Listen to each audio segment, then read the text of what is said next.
শ্বশুর বাড়ি থেকে পাওয়া গরু বা ছাগল দিয়ে কোরবানি করলে কোরবানি বিশুদ্ধ হবে কিনা। এর উত্তর হলো যে শ্বশুর বাড়ি থেকে কোরবানির পশু যদি সামাজিক বাধ্যবাধকতার কারণে দেওয়া হয়, অর্থাৎ শ্বশুরবাড়ির লোকজন নিরুপায়, সিস্টেম এটা যৌতুক হিসাবে বা সামাজিক নিয়ম মানতে গিয়ে তারা দেয়, সন্তুষ্ট চিত্তে নিজেরা গিফট হিসাবে নিজেদের থেকে স্বপ্রণীত হয়ে দেন এবং সিস্টেম আছে দিতে হয় তাই দিচ্ছেন। অনেক সময় দেখা যায় যে শ্বশুররা কষ্ট করে হলেও টাকা জোগাড় করে এটা করতে হয়। তো এইরকম ভাবে যদি দেওয়া হয় তাহলে সেটা আসলে গ্রহণ করাই জায়েজ নয়, সেটা গুনাহের কথা, সেটা যৌতুক হিসাবে না জায়েজ হবে। আর যদি সেরকম বাধ্যবাধকতা নেই, তারা অসন্তুষ্ট চিত্তে দেন নাই এবং খুশি হয়ে তারা নিজেদের থেকে, তাদের অনেক আছে সেই জায়গা থেকে তারা গিফট দিয়েছেন, তাহলে সেক্ষেত্রে গিফট দেওয়া নেওয়া জায়েজ। কিন্তু এটা যেহেতু সামাজিক কালচারে পরিণত হয়েছে এবং এই কালচারের কারণে যারা সচ্ছল তারা তো দিতে পারছেন, অসচ্ছলটাও দিতে বাধ্য হচ্ছেন, সেজন্য এই কালচারটাকে অ্যাভয়েড করা দরকার এবং এটাকে আমাদের সমাজ থেকে বিতাড়ন করা জরুরি। অর্থাৎ মেয়ের বাবা বাড়ি থেকে গরু ছাগল আসবে কোরবানিতে, এই কালচারটা থাকা উচিত নয়। হয় উভয় পক্ষকে দিবে হাদিয়া, উভয় পক্ষ থেকে দেওয়ার জন্য হাদিসে আমাদেরকে উৎসাহ দেওয়া হচ্ছে, সেটা ভিন্ন বিষয়। কিন্তু এক পাক্ষিক হাদিয়া, বিশেষ করে মেয়ের বাবা তিনি মেয়ের বাবা হওয়ার কারণে এরকম হাদিয়া দিতে হয়, সেটা কোনো ভালো সংস্কৃতি নয়। এর ফলশ্রুতিতে অন্য মানুষ যারা অসচ্ছল তাদের উপরে এটা প্রেশার তৈরি হয় এবং তারা নিরুপায় হয়ে যান, সামাজিক বাধ্যবাধকতা তৈরি হয়ে যায়। এটা আমাদের মাথায় রাখা উচিত সবাইকে। এরপরও যদি পরস্পরকে এরকম কোনো গিফট দেন, তাহলে সেই গিফটের পশু দিয়ে কোরবানি করলে, সন্তুষ্ট চিত্ত দিলে এবং কোনো প্রকার বাধ্যবাধকতার বাইরে থেকে যদি দেওয়া হয় তাহলে এটা জায়েজ আছে এবং এটা দিয়ে কোরবানি দিলে কোরবানি হবে। কিন্তু আবার বলছি, কালচারটাকে আমাদের অ্যাপ্রিসিয়েট করা উচিত না এবং এটা দূর হওয়া উচিত। অন্য কোনো ভাবে হাদিয়া আদান প্রদান, এবং হাদিয়ার ক্ষেত্রে একপাক্ষিক না হয় উভয়পাক্ষিক আদান প্রদান থাকার কালচার হতে পারে, সেটা ভিন্ন বিষয়। এরপরে বিষয় হলো যে শ্বশুরবাড়ি থেকে যে গরু বা ছাগল দেওয়া হলো, এটা কাকে দেওয়া হলো, মেয়েকে নাকি মেয়ের জামাইকে? আর যদি ছেলের বাড়ি থেকে দেওয়া হয় তাহলে সেক্ষেত্রে কাকে দেওয়া হলো, এই জিনিসটা স্পষ্ট করতে পারলে ভালো হয় বা স্পষ্ট করা উচিত। বিশেষ করে মেয়ের বাবার বাড়ি থেকে দিলে যদি মেয়েকে দেওয়া হয় তাহলে মেয়ের পক্ষ থেকে কোরবানি হবে, আর যদি ছেলেকে দেওয়া হয় তাহলে ছেলের পক্ষ থেকে কোরবানি করতে হবে। আর যদি আসলে স্পষ্ট করা না থাকে বরং ফ্যামিলিকে দিয়ে দেওয়া হয়, ব্যাপারটা এরকম যে তারা যার পক্ষ থেকে ইচ্ছা তা করবে, তখন সেটা ফ্যামিলির মানুষজন তারা যেটা ডিসিশন নেবে সেটা।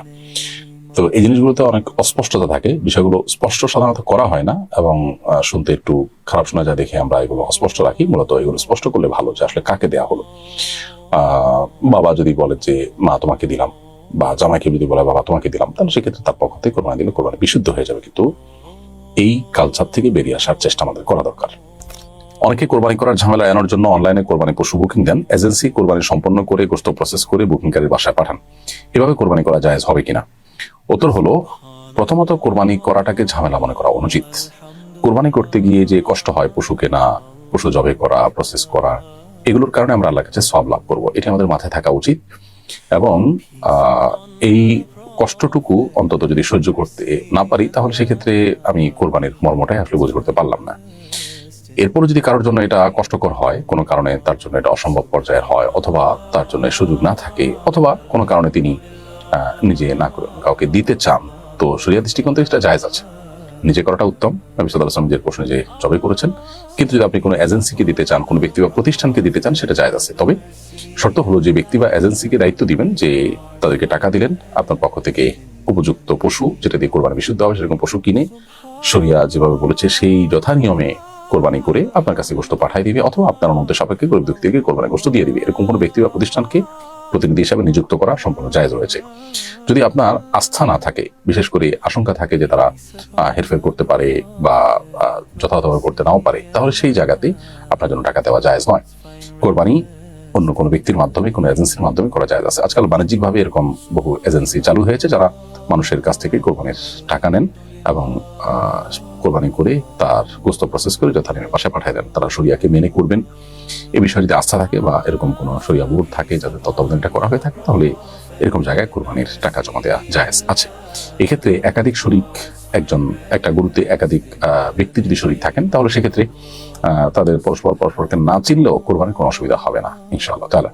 কোরবানি কার উপর ওয়াজিব হয়, কি পরিমাণ সম্পদ থাকলে কোরবানি করতে হয়? এর উত্তর হলো, ফুকাহে আহনাফের মতে কোরবানির ঈদের দিন এবং কোরবানির ঈদের পরে আরো 2 দিন, এই 3 দিনের মধ্যে কারো কাছে যদি এই পরিমাণ সম্পদ থাকে যে সম্পদ দিয়ে তিনি 52.5 তোলা রূপা কিনতে পারেন, তাহলে তার উপরে কোরবানি ওয়াজিব হয় এবং এই পরিমাণ সম্পদ থাকলে তাকে কোরবানি করতে হয়। 52 তোলা রূপা কেনার মতো যে অর্থ, সেটা ঠিক কত টাকা? আমরা বর্তমান বাজার দর যদি হিসেব করি, এক্সাক্ট বাজার দর হিসেব করা কঠিন। এক এক সময় রূপার দাম এক এক রকম হয়, তুলনামূলক স্বর্ণের মতো এত বেশি উঠানামা না করলেও কম বেশি হতে থাকে। আনুমানিক 80 থেকে 85 হাজার টাকা এর কিছুটা কম বা বেশি এই রেঞ্জের কাছাকাছি অবস্থান করে 52 তোলা রূপার দাম।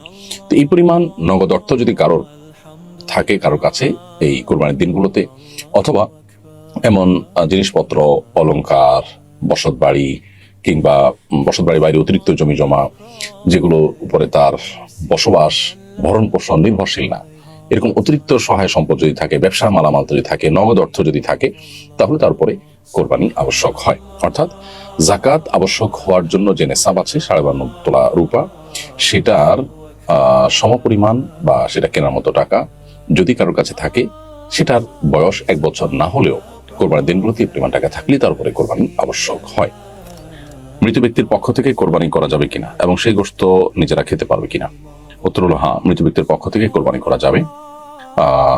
এক্ষেত্রে যিনি অর্থ দিয়ে মৃত ব্যক্তির তরফ থেকে কোরবানি করার উদ্যোগ গ্রহণ করেছেন, এটা গোশত পরিপূর্ণভাবে তার হক হবে।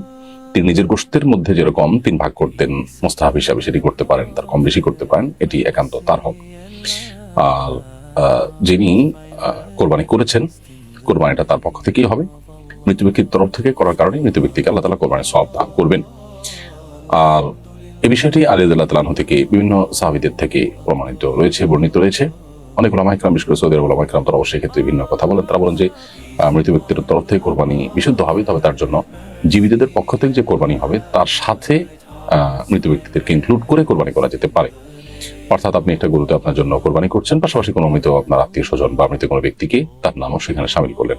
তারা সেটাকে শর্ত জুড়ে দেন যে জীবিত ব্যক্তির সাথে মিলিয়ে মৃত ব্যক্তির কোরবানি করা যাবে, যদিও সাহাবা ইকরাম থেকে সাধারণভাবেই মৃত ব্যক্তির তরফ থেকে কোরবানি করার বিষয়টি প্রমাণিত বা বর্ণিত রয়েছে।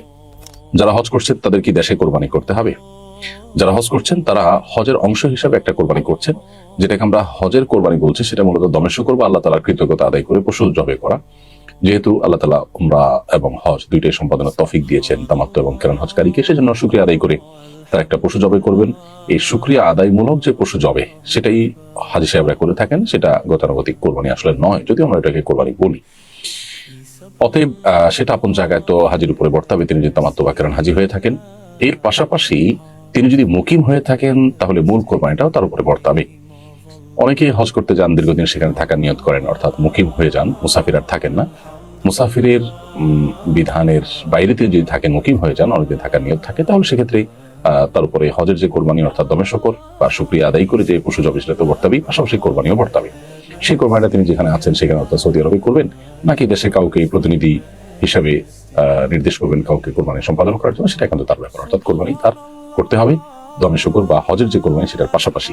আর যদি মুসাফির হয়ে থাকেন, যেমন অনেকে শর্ট প্যাকেজে যান, মক্কাতে 7 দিন 8 দিন 9 দিন 10 দিন থাকবেন, আবার মদিনায় 4-5 দিন থাকবেন, তাহলে সেক্ষেত্রে শর্ট প্যাকেজে যারা যাচ্ছেন বা মুসাফির হিসাবে যারা গণ্য হচ্ছেন, তাদের জন্য আসলে মূল কোরবানি অর্থাৎ ঈদের দিনে যে সাধারণ কোরবানি সেটা আবশ্যক হয় না। অতএব তারা হজের কোরবানিটাই করবেন, আর অতিরিক্ত তাদের কোরবানি আবশ্যক হবে না। তারপরেও যদি তাদের তরফ থেকে দেশে কোরবানি করা হয় বা সেখানে এক্সট্রা কোরবানি করা হয় ঈদের দিন আলাদা করে, তো সেটা নফল হিসাবে হয়ে যাবে। আর হজের মূল কোরবানি যেটা দমে শকর, সেটা তো থাকছেই।